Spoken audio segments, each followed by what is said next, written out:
Hello my dear friends and masters, welcome back to our channel oneness vegetarianism. నా పేరు స్వప్నేశ్వరి. ముందుగా మనందరి గురువు అయిన డాక్టర్ బ్రహ్మశ్రీ పితామహపత్రి సార్కి నా యొక్క అనంతకోటి ఆత్మ ప్రణామాలు. సత్యలోకవాసులకి, దివ్యలోకవాసులకి, మహాకరణ లోకవాసులకి, నక్షత్ర లోకవాసులకి, ఏంజల్స్కి, మహావతార్ బాబాజీకి, బుద్ధ భగవానుడికి, రామ్తా మాస్టర్కి, పరమాత్మైన సదానంద యోగి మహారాజ్కి, పరమ గురువులకి, పరమ గురుమండలంతటికి నా యొక్క అనంతకోటి ఆత్మ ప్రణామాలు. యాస్ట్రల్ మాస్టర్స్ అందరికీ పేరు పేరున స్వాగతం, సుస్వాగతం. Welcome masters, welcome welcome. Thank you. అయితే రోజులాగానే ఈరోజు కూడా మరింత జ్ఞానాన్ని, విజ్ఞానాన్ని షేర్ చేయడానికి మరి జ్యోతి మేడంకి సాదరంగా వెల్కమ్ చేసుకుందాం. Madam welcome. Madam welcome to our session. Madam over to you madam. Jyoti madam. Thank you madam. ముందుగా మన గురువు గారైన పితామహపత్రి గారికి ఆత్మప్రణామాలు తెలుపుకుంటూ, అమ్మ పత్రిమాతకు ఆత్మప్రణామాలు తెలుపుకుంటూ, నాకు జ్ఞానాన్ని ఇచ్చిన గురువులందరికీ, నా తల్లిదండ్రులకు, నా కుటుంబ సభ్యులకి, నాకు ఈ అవకాశాన్ని ఇచ్చిన స్వప్నేశ్వరి మేడంకి ఆత్మప్రణామాలు తెలుపుకుంటూ, మనం ఈ రోజు మిర్దార్ బుక్ లోని జ్ఞానాన్ని తెలుసుకున్నాము. మిర్దార్ బుక్ ను మైకేల్ నేమి గారు రాసినారు. దానికి తెలుగులో అనువదించిన వారు సూర్యకుమారి మేడం అనువదించారు. ఆవిడ సూర్యకుమారి మేడం ఏం చెప్తున్నారంటే, ముందు మాట ఏం చెప్తున్నారంటే, దీంట్లో ఈ మిర్దార్ అనే బుక్ లో ఒక అతను మఠాధిపతిగా బాధ్యతను స్వీకరించి, ఆయన ఒక మఠం అంటే ఒక ఆశ్రమం అనుకోవచ్చు, దాంట్లో బాధ్యతను స్వీకరించి ఒక మఠాధిపతిలో మఠంలో బాధ్యతలు అంటే ఒక గొప్ప వ్యక్తిగా అక్కడ చూసుకునే పైన అంటే ఒక మేనేజర్ అనుకోవచ్చు, మేనేజర్ బాధ్యతలు స్వీకరించి స్వార్థ పదంలో ముందుకు సాగుతూ స్వార్థంతో నేను అనే విచిత్రమైన శక్తి చేతిలో, అంటే నేను అని ఎప్పుడైతే స్వార్థంతో నేను అని వచ్చిందో ఆ శక్తికి బానిసైనాడు ఆ మఠాధిపతి అయ్యి. అక్కడ అతను అక్కడ నేను అనే స్వార్థ చింతనకులో శక్తికి, విచిత్రమైన శక్తికి లోనైనప్పుడు ఏమైతుంది, ధన ప్రబోలానికి, ధనము మీద ఆకాంక్ష, గుండె కీర్తి ప్రతిష్టలు కావాలని అహంభావంతో ఆ ఉచితానుచిత సలహాలు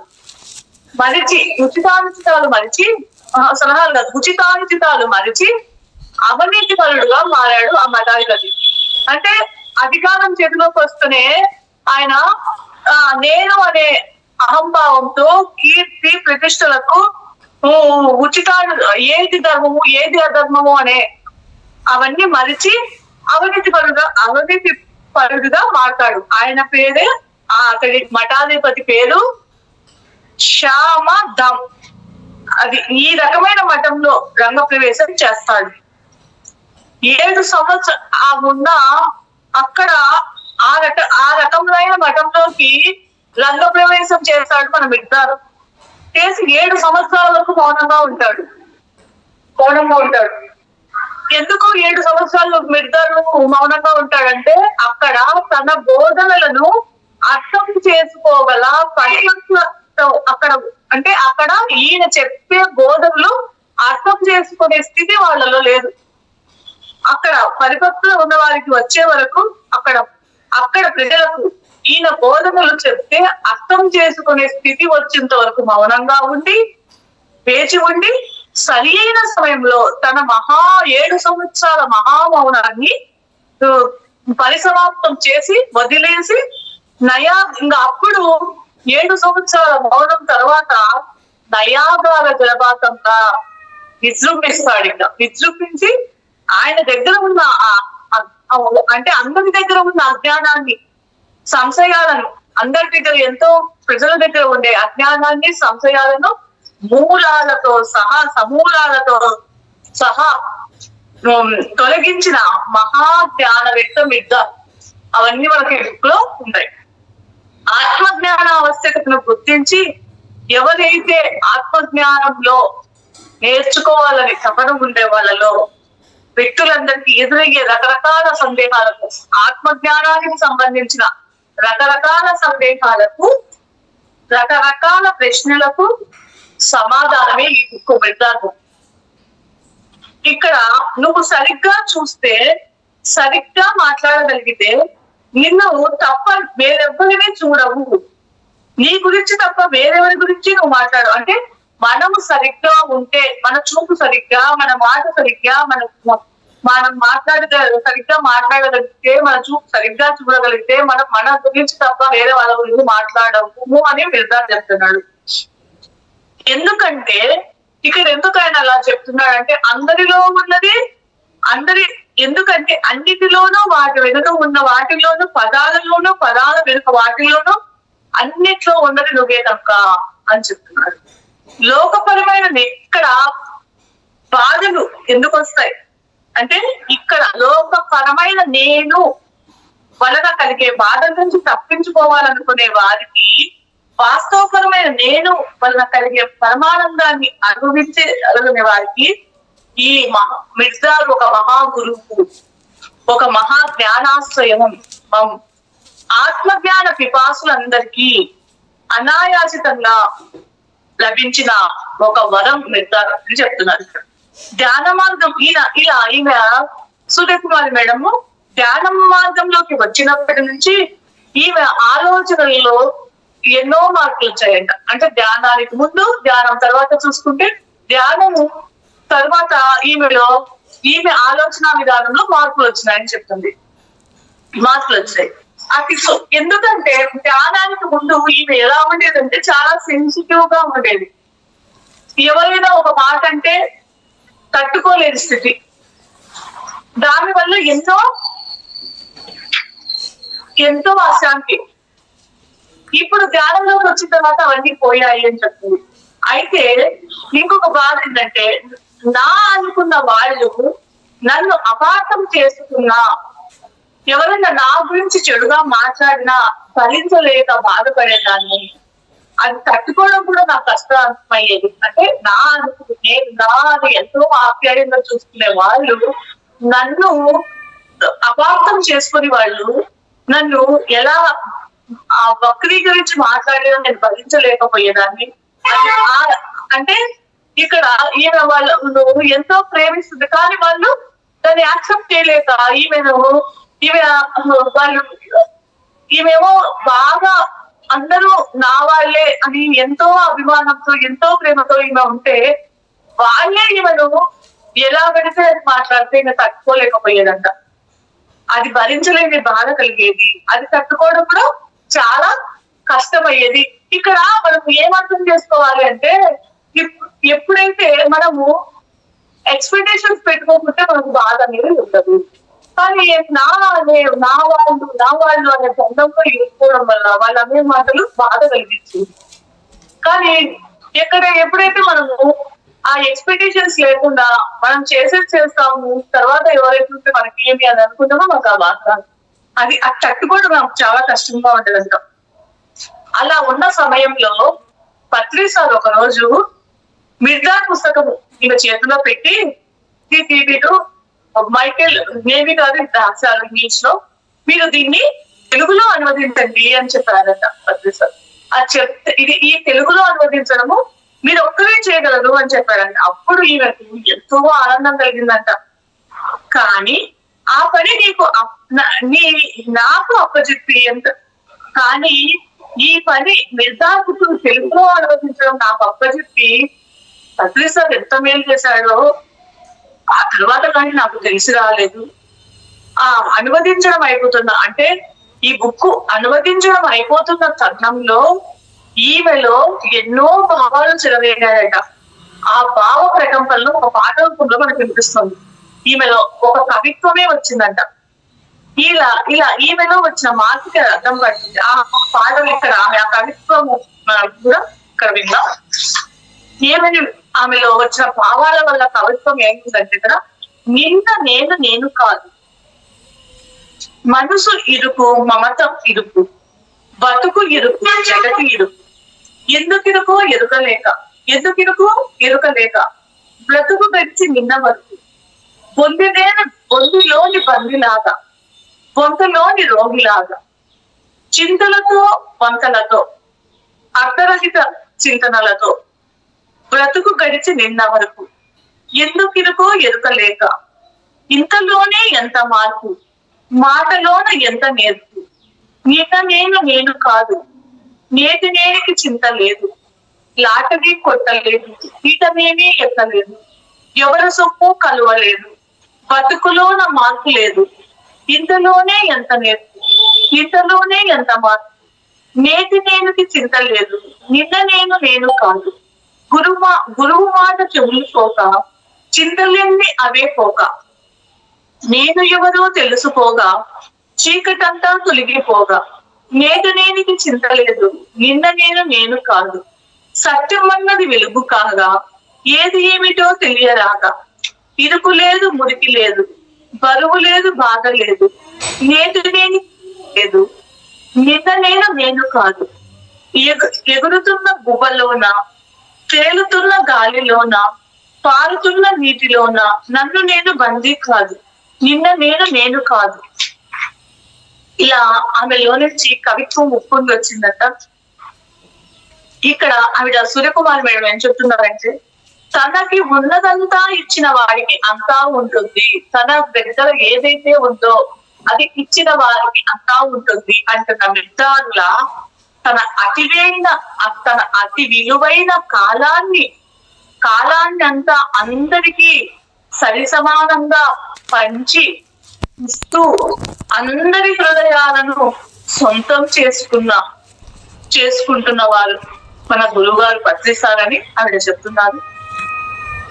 భూమిలోని స్వర్గాన్ని వెలికి తీయాలి అంటే, భూమిలోని స్వర్గాన్ని వెలికి తీయాలి, మన మనిషిలోని దేవుడిని వెలికి తీయాలి అనే మిర్దార్లో, దేవుడు మనిషి వేరు లేదు అనే మిర్దార్ మాటల్లో, ఆశాంతం మిర్దార్లో నాకు అంటే ఈ బుక్ ఈమె అనువదించినప్పుడు ఈ మిర్దార్ చెప్పే మాటలు మన పత్రిసార్ చెప్పే మాటలు ఒకేలాగా ఉన్నాయి. ఏమని చెప్తున్నాడు పత్రిసార్? మనిషిలోనే దేవుడు ఉన్నాడు. ఆత్మస్థితికి ఎప్పుడైతే చేరుకుంటారో ఆ ఆత్మస్థితికి చేరుకునే దానికే ధ్యానం. మనిషిలోని దేవుడిని వెలికి తీయాలి అంటే ధ్యానం ఒకటే శ్రేణం అని మనకు పత్రిసార్ నేర్పించారు. భూమిలోని స్వర్గాన్ని ఎప్పుడైతే ఇక్కడ మానవులు దేవుళ్ళగా మారుతారో భూమి స్వర్గంగా మారుతుంది. ఆ భూమిలోని స్వర్గాన్ని మనం వెలికి తీయాలి. అది ఈ మిర్దార్ చెప్పినప్పుడు నాకు అప్పుడు ఆ మిర్దార్ బుక్ రాసినప్పుడు నాకు కనిపించింది పత్రిసారి అని చెప్పి, కనిపించింది పత్రిసారి అని చెప్తున్నారు. అజ్ఞాన అంధకారంలో బతుకుతున్నా మన జీవితాల్లో ధ్యానం లేక మనం శరీరవంతు జీవిస్తున్నప్పుడు అజ్ఞానంలో బతుకుతున్న మనకు ఎంతో మందికి కాంతి రేఖగా కొండంత అందగా పత్రిసారి మనకి ధ్యానం నేర్పించారు అని, ఆత్మజ్ఞాన ఆవశ్యకతను అతి తక్కువ కాలంలో తెలియజేసిన ఆనంద బ్రహ్మర్షి సుభాష్ పత్రికకి అనురాగంతో అంకితమిస్తూ ఈ సూర్యకుమారి అని ఆవిడ ముందు మాట చెప్తున్నారు. ఇంక బోషో గారు ఏం చెప్తున్నారంటే, మిర్దార్ పుస్తకము నాకు అమితంగా నచ్చిన, మరి నేను అమితంగా ప్రేమించే పుస్తకం అని బోషో మాస్టర్ చెప్తున్నారు. మిర్దార్ యొక్క ప్రతి వాక్యము ప్రతి మాట చాలా ముఖ్యము. ఈ పుస్తకాన్ని మనం ఒక నవల్లాగా చదవకూడదు, దాన్ని ఒక అద్భుత గ్రంథంగా వినాలి. మనిషి భూమి మీద బతికి ఉన్నంత కాలము మిర్దార్ పుస్తకం శాశ్వతంగా జీవించి ఉంటుంది. దీన్ని రాసిన వాడు మైకిల్ నేమిని. రాసిన ఆ రచయిత కన్నా ఈ పుస్తకం మరింత ఎక్కువ ఘనమైనది అని బోషో మాస్టర్ చెప్తున్నారు. దీనిలో 40 అధ్యాయాలు ఉన్నాయి. ఫస్ట్ అధ్యాయము శాపగ్రస్తుడైన మఠాధిపతి. ఫస్ట్ అధ్యాయం ఇది ఫస్ట్ లో కొద్దిగా కఠినంగానే ఉంటుంది, రాను మీకు ఇంకా అర్థమవుతుంది. ఇక్కడ నేను అని అన్నప్పుడు మనం రచయితను అనుకున్నాం. ఇక్కడ ఫస్ట్ శాపగ్రస్తుడైన మఠాధిపతి గురించి మనకి ఇక్కడ ఏం చెప్తున్నాడంటే, మంచు పర్వతాలలో అల్టర్ పీక్ అనే ఉన్నత శిఖరం మీద ది ఆర్క్ అని ప్రసిద్ధిగాంచిన మఠం యొక్క శిథిలాలు ఉన్నాయంట. అంటే మంచు పర్వతాలలో ఆర్క్ పీట్ అనేది ఒక శిఖరం. ఆ ఆర్క్ శిఖరం మీద ది ఆర్క్ అని ప్రసిద్ధిగాంచిన ఒక మఠం యొక్క శిథిలాలు అక్కడ ఉన్నాయట. ఇది ఫ్లాట్, చాలా పురాతనమైనది, ఎన్నో తరతరాలుగా దీని గురించి చెప్పుకుంటున్నారు అని చెప్తున్నారు. ఆర్క్ గురించి ఎన్నో కథలు ఉన్నాయి. అందులో ఆర్కులో ఎక్కువగా చెప్పుకొచ్చేది ఏంటంటే, స్థానిక అక్కడ ఉండే జనాలు చెప్పుకొని వచ్చేది, ఈ మైకిల్ లేని గారు పోయినప్పుడు వారితో వారితో ఒక వేసవి గడపడం జరిగింది. వారు అక్కడ అంటే వారు అక్కడికి పోయినప్పుడు వారితో అక్కడ ఉండే ప్రజల దగ్గర ఒక వేసవిలో గడిపినప్పుడు వారు చెప్పిన కథ ఇది అని చెప్తున్నారు. మహాప్రళయం జరిగిన తర్వాత నోవా అతడి కుటుంబము ఈ పర్వతాలు అంటే మహాప్రళయం జరిగిన తర్వాత నోవా అనే వ్యక్తి అతడి కుటుంబము ఇక్కడికి ఈ పర్వతాల్లోకి వచ్చారు. ఈ పర్వతాలలో అక్కడ సారవంతమైన లోయలు, సమృద్ధిగా ఉన్న నీటి ప్రవాహాలు, సమానమైన శీతోష్ణ పరిస్థితులు చూసి ఆ నోవాకు అక్కడే ఉండిపోవాలని నిశ్చయించుకున్నాడంట. అక్కడే ఉండిపోవాలి అని నిశ్చయించుకున్నాడంట. నోవాకి నేను వెళ్ళవలసిన సమయం సమీపించింది అని అంటే ఆ నోవా అక్కడ కొన్నాళ్ళు ఉన్న తర్వాత ఇక నేను ఈ భూమి వదిలిపెట్టి వెళ్ళిపోవాల్సిన సమయం వచ్చిందనిపించి తనలాగా కలలు కలవాడు, తనలాగా దర్శన శక్తి కలవాడైన పుత్రుడు, తనలాగే అంటే తనలాగా ఆలోచించే వ్యక్తి, తనలాగా చూసే వ్యక్తి తన కొడుకు శ్యామును పిలిచి నోవా ఇలా చెప్తాడు, నీ తండ్రి జీవించినంత కాలం చాలా అద్భుతంగా జీవించాడు, ఎంతో అన్ని విధాలా చాలా మంచి జీవితాన్ని గడిపినాడు. చివరి మరి కోత ఇప్పుడు ఇక శరీరం వదిలివేయాల్సిన సమయం వచ్చింది. నువ్వు, నీ సోదరులు, నీ పిల్లలు, నీ పిల్లల పిల్లల సంతతి కోల్పోయినా ఈ భూమిని అంటే మీరందరూ మీ పిల్లలు కోల్పోయినా, మీ సంతతి, మీ మన బంధువులు అందరూ కోల్పోయినా కూడా కోల్పోతున్న ఈ భూమిని అంతా మనకు బిడ్డలతో నింపాలి. దేవుడిచ్చిన ఆజ్ఞ ప్రకారము సముద్రంలోని ఇసుకలా ఇక్కడ ఈ సముద్రంలోని ఇసుక ఎట్లా ఉంటుందో ఈ భూమి మీద మీ సంతతి ఇలా ఉంటుంది అని చెప్తాడు అనమాట. ఇప్పుడు మరో నిమిషానికి పొయ్యేటట్లు అల్లాడుతున్న నాలో భయం చోటు చేసుకుంది.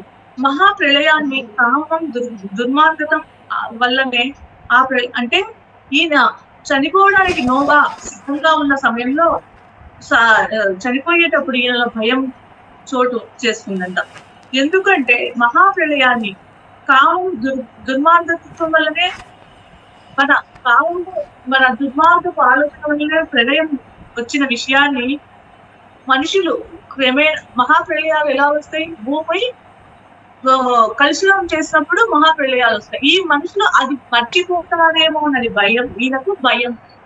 అలా ఈయన చనిపోయేటప్పుడు ఈయనకు భయం ఉందన్నమాట. ఎందుకంటే ఈ ప్రళయాలు, భూకంపాలు ఇలా ఎందుకు వస్తాయంటే మనిషిలో ఆలోచన సరిగ్గా లేనప్పుడు, ఆ మనిషి భావనలు సరిగ్గా లేనప్పుడు ఇవన్నీ మనుషులు మర్చిపోతారేమోనని, ఆ ప్రళయం వచ్చిన విషయాన్ని మనుషులు రాను రాను మర్చిపోతారేమోనన్నది ఈయన భయం.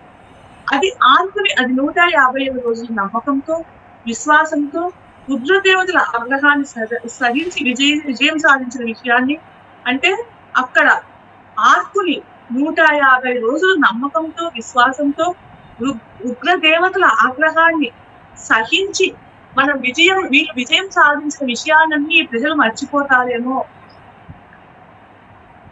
మర్చిపోతారేమని ఆయన నమ్మకం. ఆ విశ్వాసం ప్రసాదించిన కొత్త జీవితాన్ని వాళ్ళు ఆ విశ్వాసం ప్రసాదించిన కొత్త జీవితాన్ని, ఆ నమ్మకం విశ్వాసం యొక్క ఫలము, నమ్మకము విశ్వాసం యొక్క ఫలము వారేనన్న విషయాన్ని మర్చిపోతారేమని ఈయన భయం. అది మర్చిపోకుండా ఉండడానికి అంటే వాళ్ళు కష్టపడి సాధించుకున్నది మర్చిపోకుండా ఉండడానికి ఈ పర్వతాలలో ఉన్నతమైన శిఖరం పైన ఒక దైవ పీఠం నిర్మించు అని కొడుకు చెప్తాడు, నోవా శ్యామ్కు చెప్తాడు. అప్పటి నుంచి ఆ శిఖరం ఆల్టన్ పీక్ అని నువ్వు అక్కడ ఒక శిఖరం, ఈ పర్వతాల్లో ఉన్న శిఖరం పైన ఒక దైవ పీఠం నిర్మించు. ఇంకా అది నిర్మించిన తర్వాత ఆ శిఖరము ఆల్టన్ పీక్ అని పిలువబడుతుంది. ఆ పీఠము చుట్టూ నువ్వు ఒక ఇల్లు కట్టు. ఆ ఇల్లు అన్ని విధాల చిన్న కొలతలతో ఉన్న ఆర్క్ లాగా ఉండాలి, దాన్ని ఆర్క్ అని పిలువబడాలి అని నోవా శ్యామ్కు చెప్తాడు. ఆ పీఠం మీద నా చివరి కృతజ్ఞతలు అంటే నా చివరి కృతజ్ఞతలు ఆ పీఠం మీద నా చివరి కృతజ్ఞతలు తెలియజేయాలనుకుంటున్నాను. నేను వెలిగించే నిప్పు నుంచి ఒక దీపం వెలిగించి అది ఎప్పుడూ వెలుగుతూ ఉండేది. నేను ఒక దీపం వెలిగిస్తాను నిప్పు నుంచి, అది ఆర్కు పీఠంలో ఎప్పుడూ వెలుగుతూ ఉండేలా చూడు. ఇంటి విషయానికి అంటే అక్కడ అది ఇంటి విషయానికి వస్తే ఎన్నుకోబడిన 9 వ్యక్తులను అది అంటే అక్కడ ఆ ఇంట్లో ఒక 9 వ్యక్తులు ఎన్నుకోవాలి. ఎన్నుకొని అది ఒక మఠం లాగా చెయ్యి అని నోవా శాంకు చెప్తాడు. ఆ సంఖ్య ఎప్పుడూ కూడా 9ని మించకూడదు, తగ్గకూడదు. వారు ఆర్కు చెలికాళ్ళు అనబడాలి. ఆ 9 వాళ్ళను ఆ సంఖ్యను వాళ్ళు ఆర్కు చెలికాళ్ళు అనబడాలి. అందులో ఆ ఆర్కులో ఆ 9 మందిలో ఎవరైనా సరే ఒకరు చనిపోయినప్పుడు దేవుడు అతని స్థానంలోనే వెంటనే ఇంకొకరిని సిద్ధపరుస్తాడు. కానీ మఠం వదిలి వెళ్ళరాదు. ఈ 9 మంది మఠము వదిలి అక్కడ రూలు ఈయన చెప్తాడు అలా ఉండాలి. 9 మంది అక్కడ మఠం వదిలి వెళ్ళరాదు. వాళ్ళు ఆ 9 మంది అందులో ప్రార్థన ధ్యానం చేసుకుంటూ అక్కడ ఉన్న అంటే ఈ నోవా తల్లి భార్య ఆర్కు తల్లి కఠినమైన నియమాల్ని పాటిస్తూ నమ్మకం అక్కడ అంటే అక్కడ కఠినమైన నియమాల్ని పాటిస్తూ ఈ 9 మంది ధ్యానము ప్రార్థనలు చేసుకుంటూ అక్కడ కఠినమైన నియమాలను ప్రవర్తిస్తూ ఆమె కూడా నమ్మకము విశ్వాసము అనే అగ్నిని సదా అక్కడ మండిస్తూ వారి కోపము వారి అనుచరుల కోపము దేవుడి ఉపదేశాన్ని వేడుకుంటూ కాలం గడపాలి అని చెప్తాడన్నమాట. భక్తుల దయా ప్రేమలు అన్నవి భక్తుల దయా ప్రేమలే వాళ్ళ భౌతిక అవసరాలన్నీ తీరుస్తాయి అని ఆయన చెప్తాడు. ఇవన్నీ చెప్పి కొడుకు చెప్తాడు అనమాట శ్యాము. శ్యాము ఆ నోవా చెప్పిన ప్రతి ఒక్క అక్షరము పొల్లుకోకుండా వింటున్న శ్యామ్ తండ్రిని అడ్డుకుని అప్పుడు చెప్తాడు. ఇవన్నీ వింటాడు. నోవా 9 మంది ఉండాలి, ఒకరు చనిపోతే ఇంకొకరు వస్తారు. ఇక్కడ వీళ్ళందరూ 9 మంది ఇక్కడ ప్రార్థన జ్ఞానము చేసుకుంటూ ఉండాలి. ఇక్కడ ఉండే వీళ్ళందరూ జ్ఞానము ప్రార్థన చేసుకుంటూ నమ్మకంతో కఠినమైన నియమాలను పాటిస్తూ ఆ అగ్ని సదా మండిస్తూ ఉండాలి అని చెప్తాడు. అని ఇవన్నీ చెప్తూ ఉంటే అప్పుడు శ్యామ్ ఏమడుగుతాడంటే సరే సంఖ్య ఎక్కువ తక్కువ లేకుండా 9 ఎందుకు ఉండాలి అని అడుగుతాడు. అప్పుడు ఆయన ఏం చెప్తాడంటే నోవా ఇది ఆర్కులో ప్రయాణం చేసిన వారి సంఖ్య అని వ్యాధిక పీడితులైన మూల పురుషులు అక్కడ ఉంటే మూల పురుషులు తెలియజేసినాడు అని చెప్తాడు. శ్యామ్ లెక్కకి అతడి తల్లి తండ్రి శ్యామ్ అతడి భార్య అతడి 2 సోదరులు అంటే ఇక్కడ ఆయన 9 మంది అన్నారు కదా. అప్పుడు 9 మందికి లెక్కకి వీళ్ళ శ్యామ్ లెక్కకి అతడి తల్లి తండ్రి శ్యామ్ అతడి భార్య అతడి 2 సోదరులు వారి భార్యలు మొత్తం కలిసి 8 మంది అవుతారు. అయినప్పుడు తండ్రి మాటలు అప్పుడు ఆ తండ్రి ఏం చెప్పాడు 9 మంది ఉండాలని చెప్పాడు కదా, కానీ ఇక్కడ 8 మంది అవుతారు. అప్పుడు ఆయన కలవరి పడతాడు, భయపడతాడు. 9 మంది కాలేదు 8 మంది అయినాడు శ్యామ్ భయపడతాడు. అప్పుడు ఈ పుత్రుడి కలవరిపాటు చూసి వాళ్ళ తండ్రి అప్పుడు వివరిస్తాడు. ఏమని అంటే నీకు నేను గొప్ప రహస్యం తెలియజేస్తాను. ఆ 9వ వ్యక్తి ఆర్కులోనే ఉన్నాడు, దాక్కుని ఉన్నాడు. అతడు ఆ 9వ వ్యక్తి నాకు మాత్రమే తెలుసు అని నోవా శ్యామ్తో చెప్తాడు. నేను ఒక్కడినే అతన్ని చూసాను, ఆ 9వ వ్యక్తిని. అతడు సదా నాతోనే ఉంటాడు, చుక్కాని తిప్పేవాడు. అతడి గురించి నువ్వు ఇక నన్ను అడగవద్దు, కానీ ఆలయంలో అతడికి స్థానం ఉంచు. ఇవే నా కోరికలు శ్యామ్ అని అవి తీరేలా చూడు అని చెప్తాడు. సరే అని తండ్రి ఉత్తరం కూర్చా తప్పకుండా పాటిస్తాడు శ్యామ్. నోవా అతడి పెద్దలతో చేరిన తర్వాత అతడి బిడ్డలు ఆర్కులోని పీఠం కింద నోవా అతడి పెద్దలతో అక్కడికి చేరిన తర్వాత అతడి బిడ్డల ఆర్కులోని పీఠం కింద అతడి శరీరాన్ని కూర్చోబెట్టేస్తారు, నోవా శరీరాన్ని.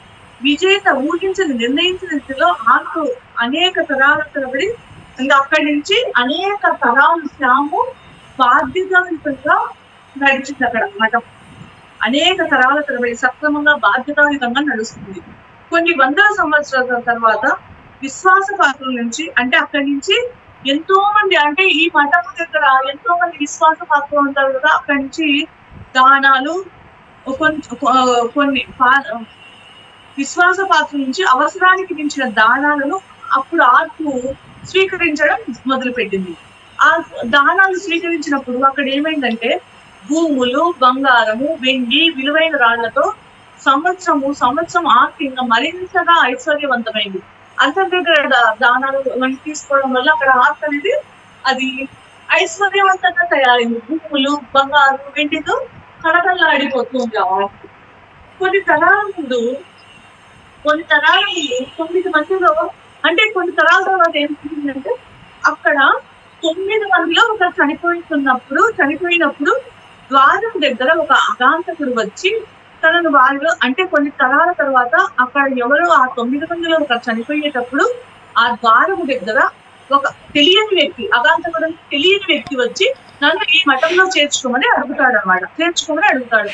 అప్పుడు అక్కడ కానీ ఆర్ట్ పద్ధతులను అనుసరించి ఒక వ్యక్తి చనిపోయినప్పుడు ప్రవేశం కోరి ఒక అగాంతకుడు మొదట వస్తాడు. అంటే ఆ ఆర్ట్ పద్ధతి ప్రకారం ఒక వ్యక్తి చనిపోయినప్పుడు ఎవరో తెలియని వ్యక్తి వస్తాడు, అతన్ని వెంటనే అంగీకరించాలి అక్కడ ఆ పద్ధతి ప్రకారం. ఈ నియమం అంతవరకు అలాగే జరుగుతూ వచ్చింది.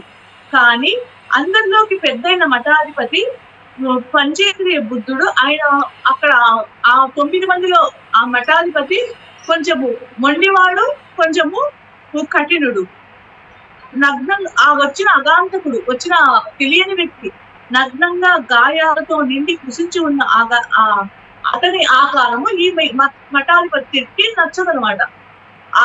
ఆ తెలియని వ్యక్తి నన్ను మఠంలో చేర్చుకోని చెప్తే ఈ మఠాధిపతికి ఈయన అవతారం చూసి, ఈయన నగ్నంగా ఉండడము ఇవన్నీ చూసి, నగ్నంగా గాయాలతో కృషించి ఉండడం వల్ల ఈయనకు నచ్చలేదు. అందుకు ఆర్ట్లోకి ప్రవేశించే అర్హత, యోగ్యత అక్కడికి లేవు అని చెప్తాడు ఆయన మఠాధిపతి. అప్పుడు పాపం అతను తెలియని వ్యక్తి ప్రాధాన్యపడతాడు, నన్ను చేర్చుకొని ప్రాధాన్యపడతాడు. దానికి మఠాధిపతి మండిపడి తక్షణము ఆ ప్రదేశం వదిలి వెళ్ళిపో అని ఆదేశిస్తాడు అన్నమాట.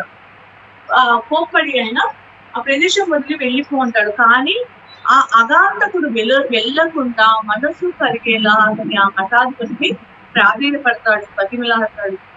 చివరకు మఠాధిపతి ఇంకా సరే అని ఆ మఠాధిపతి అతన్ని ఒక సేవకుడి లాగా స్వీకరించి అంగీకరిస్తాడు. అంటే ఒక సేవకుడి లాగా ఉంచుకుందాం, ఇంత ప్రాధాన్యపడుతున్నాడు ఇతను ఎంత చెప్పినా వెళ్ళడం లేదు, సరే ఒక సేవకుడి లాగా ఉంచుకుందాము అని ఒప్పుకుంటాడు అన్నమాట.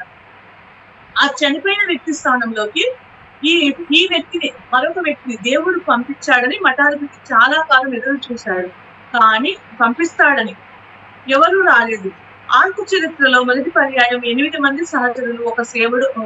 8 ఆర్కు చరిత్రలో మొదటి పర్యాయము 8 మంది సహచరులు, ఒక సేవకుడు ఉండడం జరిగింది.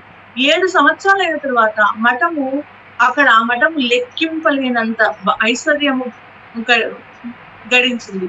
చుట్టుపక్కల మైళ్ళు తరబడి అక్కడ భూములు, గ్రామాలు, అక్కడ ఆర్పు అంతా సొంతమైనవి. అప్పుడు మఠాధిపతి చాలా సంతోషించాడు. ఈ సేవకుడు వచ్చిన వేళ విశేషము ఆర్పుకి ఈ అదృష్టం తెచ్చిపెట్టినాడు, ఈ తెలియని వ్యక్తి తెచ్చినట్లు భావించి ఆయన పట్ల, ఆ అగాంతకుడి పట్ల మంచి భావంతో ఉన్నాడు ఆ మఠాధిపతి. 8వ సంవత్సరం ఆరంభంలో, 7 సంవత్సరాలు అలాగే కొనసాగింది. 8వ సంవత్సరం ఆరంభంలో అనుకోకుండా చాలా త్వరగా మార్పులు జరగడం మొదలైతాయి. ప్రశాంతంగా ఉన్న ఆ సంస్థ అప్పుడు 8వ సంవత్సరంలో అశాంతికి లోనైంది. ఎందుకు అంటే అశాంతికి లోనవడం కారణం ఏంటి అంటే దానికి కారణం ఆ అగాంతకుడే అని మఠాధిపతి అతడిని బయటికి పంపడానికి నిశ్చయించాడు. ఈ అశాంతికి లోను కావడానికి ఈ తెలియని వ్యక్తి వల్లే ఈ మఠము, ఈ ఆర్ట్ అనేది అశాంతికి లోనైంది. అందుకు ఇతన్ని ఉంచకూడదు అని ఆ మఠాధిపతి బయటికి పంపడానికి నిశ్చయించుకున్నాడు. కానీ అప్పటికే చాలా ఆలస్యం అయిపోయింది. అతడి ఆధ్వర్యంలో ఉన్న సన్యాసులు ఏ అధికారానికి, ఏ పాలనకి కట్టుబడి లేదు. 2 సంవత్సరాలలో మఠానికి సంబంధించిన ఆస్తులన్నిటినీ ఇచ్చివేశాడు. బాడుగకి ఉంటున్న ఎందరో స్వతంత్రులు చేశాడు. 3వ సంవత్సరంలో మఠాన్ని వదిలి వెళ్ళారు. ఇంకా భయంకరమైన విషయం ఏంటంటే ఆ అగాంతకుడు మఠాధిపతికి అంటే ఈ మఠాధిపతి తెలుసుకునేటప్పటికే అక్కడ ఆలస్యం అయిపోతుంది. అంటే ఈ సేవకుడి అగాంతకుడి ఆధ్వర్యంలో ఉన్న సన్యాసులు ఆ 8 మందిని ఈయన స్వాధీనం అంటే ఈయన చెప్పినట్టు వినేటట్టు చేసుకున్నాడు అగాంతకుడు. ఈ సన్యాసులు ఏ అధికారానికి అక్కడ ఏ పాలనకి కట్టుబడి లేకుండా 2 సంవత్సరాలలో ఆ మఠానికి సంబంధించిన ఆస్తులన్నిటినీ ఎవరికి వాళ్ళు ఇచ్చివేస్తాడు. 2 సంవత్సరాల్లోనే వాడుతూ ఉంటున్న అక్కడ వాడుతూ ఉన్న వాళ్ళందరినీ కూడా స్వతంత్రులు చేసేస్తాడు. 3వ సంవత్సరంలో మఠాన్ని వదిలి వాళ్ళంతా వెళ్ళిపోతారు. ఇంకా భయంకరమైన ఇవన్నీ చేస్తాడు ఆయన. ఒక అగాంతకు తెలియని వ్యక్తి లాగా వచ్చి ఇవన్నీ చేసిన తర్వాత ఇంకా భయంకరమైన విషయం ఏమిటంటే ఈ అగాంతకు తెలియని వ్యక్తి ఆ మఠాధిపతికి శాపం పెడతాడు. ఏమని అంటే దానిలో ఆ మఠాధిపతి ఆ శాపం పెట్టడం వల్ల అప్పటి నుంచి ఆ మఠాధిపతి మూగవాడిగా ఉంటాడు. మూగవాడిగా ఆ మఠాన్ని అంటి పెట్టుకునే ఉన్నాడు.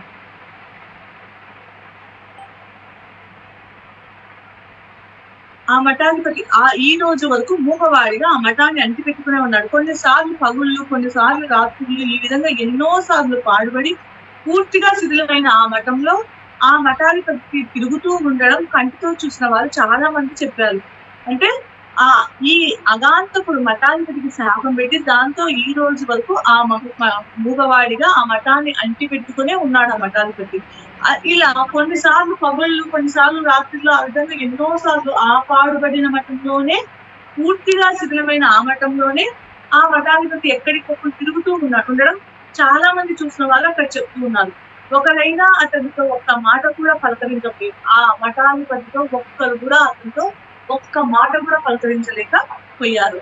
అంతేకాకుండా స్త్రీని గాని పురుషుని గాని ఎవరైనా ఉన్నారని అనిపించగాని, అంటే అక్కడ ఎవరైనా స్త్రీ పురుషులు ఉన్నారంటే అక్కడ మాయమైపోతాడట ఆ మఠాధిపతి. ఎక్కడికి ఆ మఠాధిపతి వెళ్తాడో ఎవ్వరికీ తెలియదట. ఇది విన్న తర్వాత నాకు ఈ కథ విశ్రాంతి లేకుండా చేసింది. ఒంటరిగా ఒక సన్యాసి లేదా అతని ఆత్మ సంవత్సరాల తరబడి ఆ మఠంలో శిథిలాలలో నిర్మానుష్యమైన అల్గర్పిక్ శిఖరం పైన తిరుగుతూ వేధించింది. ఇలా ఈయనలో ఈ ఆలోచనలను లోబర్చుకుంది. అది ఈయన రక్తాన్ని కదిలించి అంటే ఆ ఈయన అణువులను ప్రేరేపించింది. సరే అని ఈయన నేను ఆ పర్వతం ఎక్కుతాను, చివరికి ఎక్కుతాను, అక్కడ ఏముందో తెలుసుకుంటానని ఆ పర్వతం ఎక్కుతానని చెప్తాడు. చెప్పినప్పుడు ఇది 2వ అధ్యాయం ఏటవాలుగా ఉన్న అతి కఠినం ఆ పర్వతం ఏటవాలుగా ఉన్న అతి కఠినమైన దారికి అతను ఎలా ఎక్కాడు, ఆ మఠంలోకి ఎలా పోయాడు అనేది ఇక్కడ మనకు చెప్తున్నాడు. అది 2వ అధ్యాయం. అది సముద్రానికి పడమరగా కొన్ని అక్కడ అసలు ఆ మఠంలో ఏం జరుగుతుందో చూడాలని అతను ఆ ఏటవాలుగా ఉన్న ఆ మఠంలోకి ఎన్ని ఇబ్బందులు పడుతూ ఆయన ఎక్కాడో మనకి ఈ అధ్యాయంలో చెప్తారు.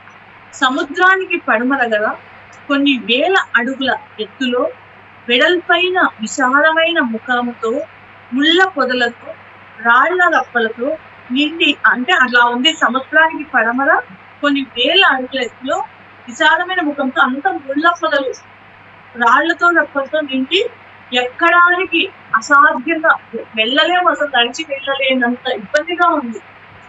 నిశ్చితంగా అల్గర్పిక్ శిఖరము ఆయన కనిపించింది. సురక్షితమైన 2 దారులు నాకు చూపించాడు. ఒకటి దక్షిణాన, మరొకటి ఉత్తరాన ఉన్న ఈ దారులు 2 వద్దని నిశ్చయించుకున్నాడు. ఆ రెండింటి మధ్య ఒక ఇరుకైన గుండెకి ఏటువాలుగా ఉన్న దారి శిఖరం నుంచి కింది వరకు ఉండడం చూశాను. అది సరే, వేరే వాళ్ళు 2 దారులు చూస్తే అది వద్దు అనుకొని ఇంకొక దారి ఆ శిఖరము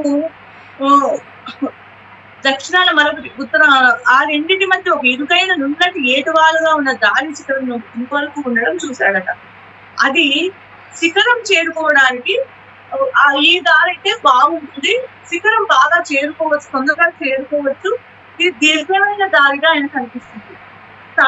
తాత్కాలికమైన శక్తితో అది అంటే ఆ దారి ఇతన్ని ఆకర్షించింది అని చెప్తున్నారు. దాన్నే ఈయన మార్గం చేసుకోవాలని నిర్ణయించుకున్నాడు. సరే, ఆ విధంగానే వెళ్దాము, శిఖరానికి చేరుకోవచ్చు అని అనుకున్నాడు. ఈయన నిర్ణయాన్ని అక్కడ ఉండే పర్వతవాసికి చెప్పినప్పుడు ఎదురటి కళ్ళతో ఈయన వైపు చూసి 2 చేతులు చాలుస్తూ భయంతో పెద్దగా అరిచాడు.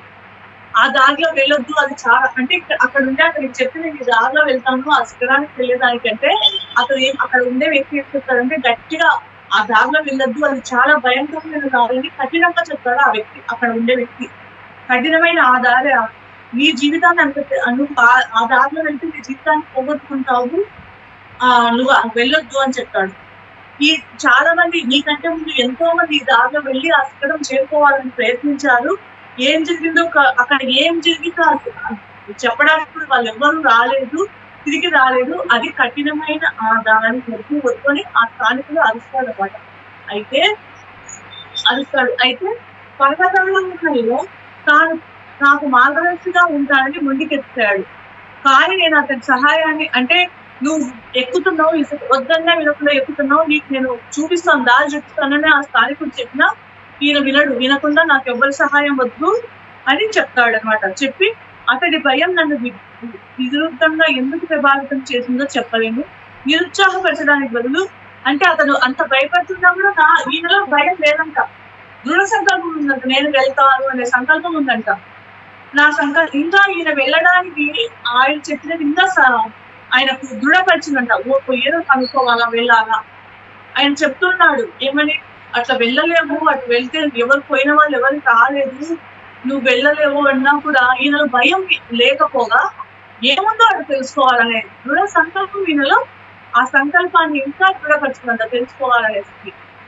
ఒక ఉదయం చీకటి వెలుగుతురుగా మారుతున్న సమయంలో ఈయన కన్నురెప్పల నుంచి రాత్రి కళలను విదిలించుకొని ఈయన ఒక చేతి కర్రను పట్టుకొని 7 రొట్టెలు తీసుకొని ఆ దారిలో బయలుదేరాడట. వాళ్ళ దారిలో వచ్చాడట. గతిస్తున్న రాత్రి యొక్క తగ్గుతున్న ఊపిరి, అప్పుడే పడుతున్న రోజు యొక్క, అంటే రాత్రి పోయి పొద్దున వచ్చే సమయంలో ఇక్కడ ఈ మఠాధిపతి శాపగ్రస్తుడైన సన్యాసి రహస్యాన్ని తెలుసుకోవాలా, ఎందుకు ఈ శాపగ్రస్తుడైనాడు ఆ రహస్యాన్ని నేను తెలుసుకోవాలా అనే తపన, ఒక్క క్షణమైనా అది ఎంత తక్కువ వ్యవధైనా నన్ను వేరు చేసుకోవాలన్న గాఢమైన కోరిక, నా పాదాలు ఇంకా ఏదో తెలుసుకోవాలనే తపనతో ఈ పాదాలకు రెక్కలు వచ్చినట్లు స్పీడ్గా వెళ్తున్నాడంట. దృఢమైన సంకల్పం నిండిన ఆత్మతో, పాటల్లో తేలిపోయే హృదయంతో ఈయన, అంటే ఆ సంకల్పం దృఢమైన సంకల్పంతో తెలుసుకోవాలా, ఎలా అతను శాపగ్రస్తుడైనాడో తెలుసుకోవాలనే ఇదితో ఆ ప్రకృతి ఆ పాటలతో ఈయన ప్రయాణం మొదలు పెట్టాడంట. ఆనందంగా చాలా దూరం నడిచిన తర్వాత ఆ వాలు యొక్క కింది భాగాన్ని చాలా ఆనందంగా నడిచిన తర్వాత కొంచెం దూరానికి ఒక వాలు కింద భాగాన్ని చేరుకున్నాడు.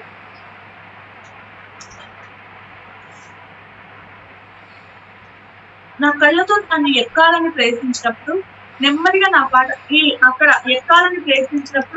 నెమ్మదిగా నా పాట ఆగింది.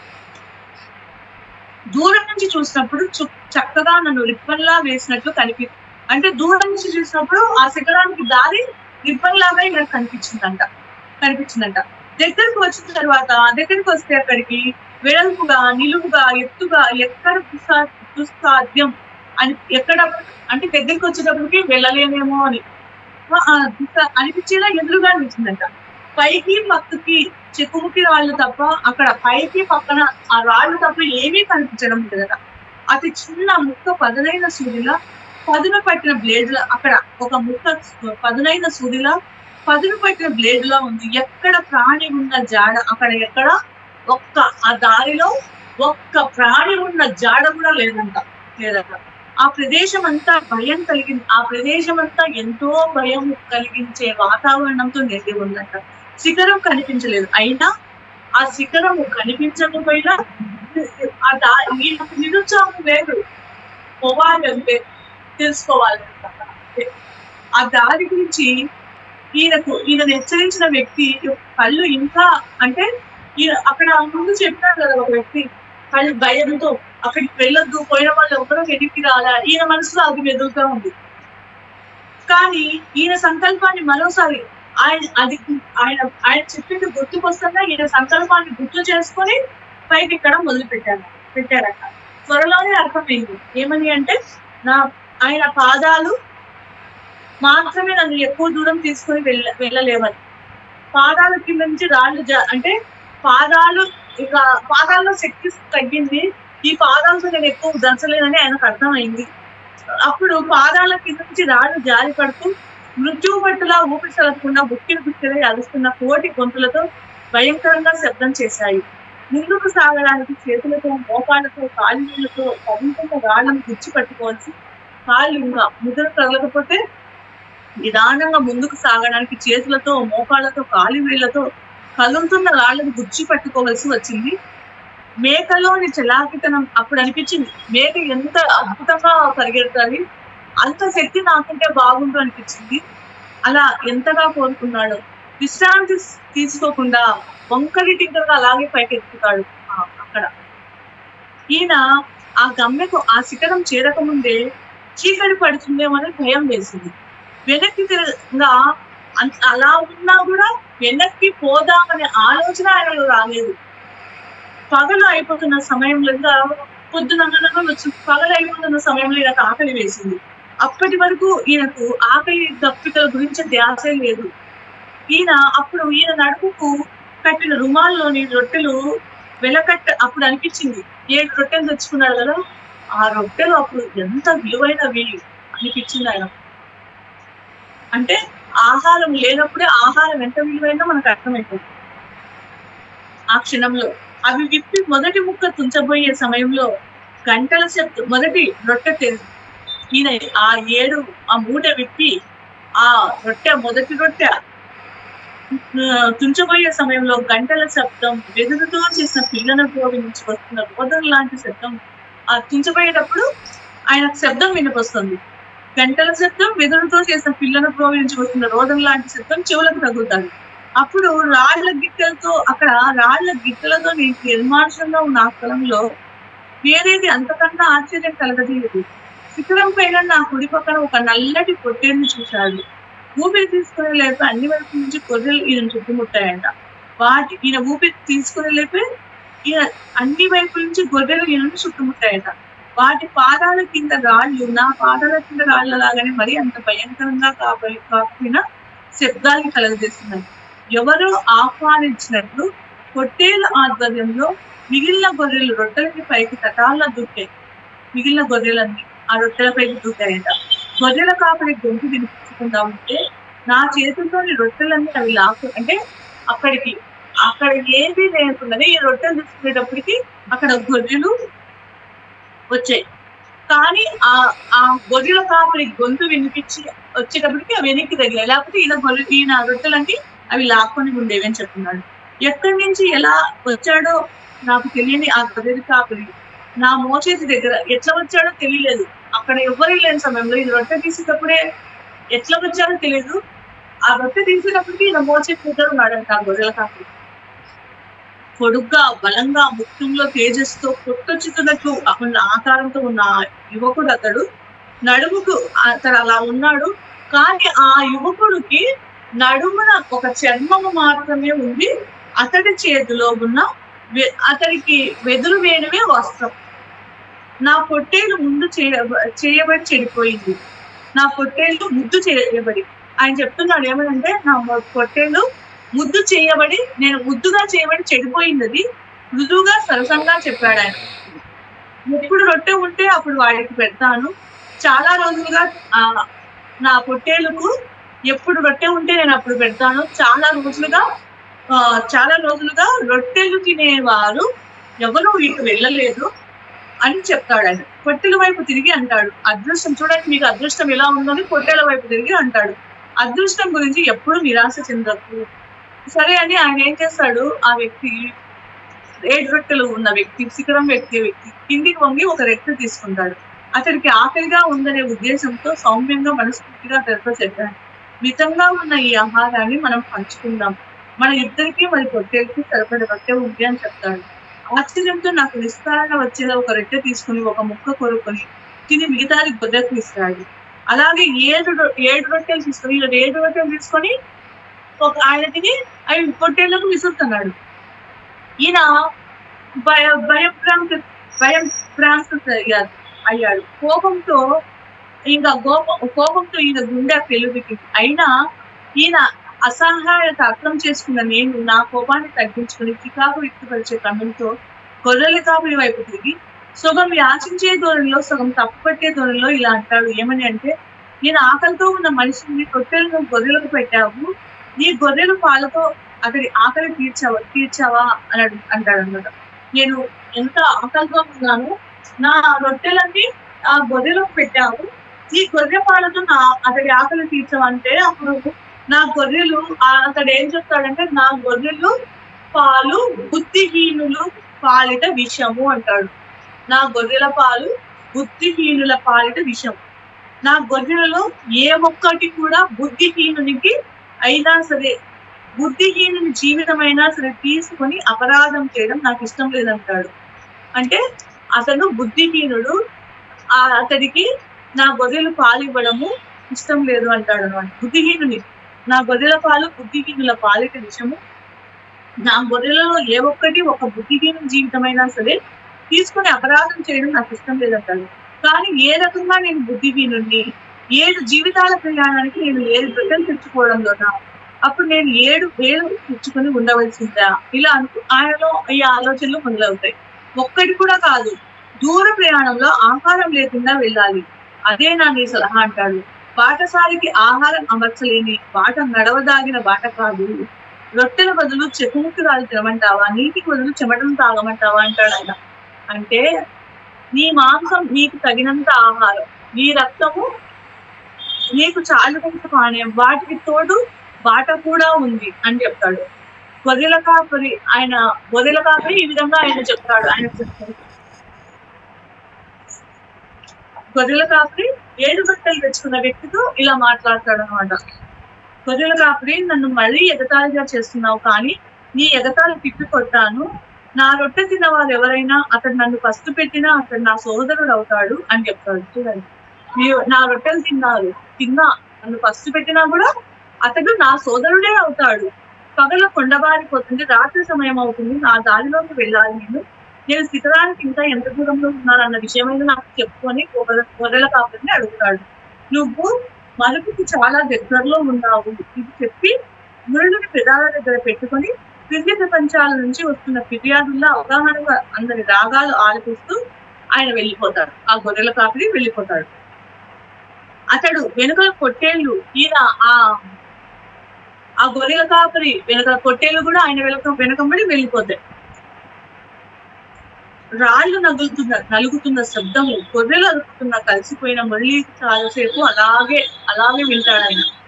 ఆకలిగా పూర్తిగా మర్చిపోయి గొర్రెల కాపరి ధ్వంసం చేసిన ఆ శక్తిని, సంకల్పాన్ని మళ్ళా తిరిగి కూడగట్టుకొని మళ్ళా మొదలు పెడతాడు.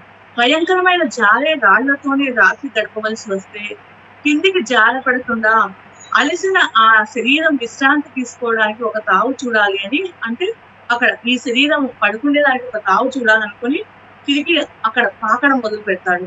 కిందికి చూసినప్పుడు ఎంత ఎత్తున చేరాను, అప్పుడు ఆ శిఖరం ఆయన ఎక్కినాక కిందికి చూస్తే ఎంత ఎత్తుకొచ్చాడో అప్పుడు అర్థమవుతాడు.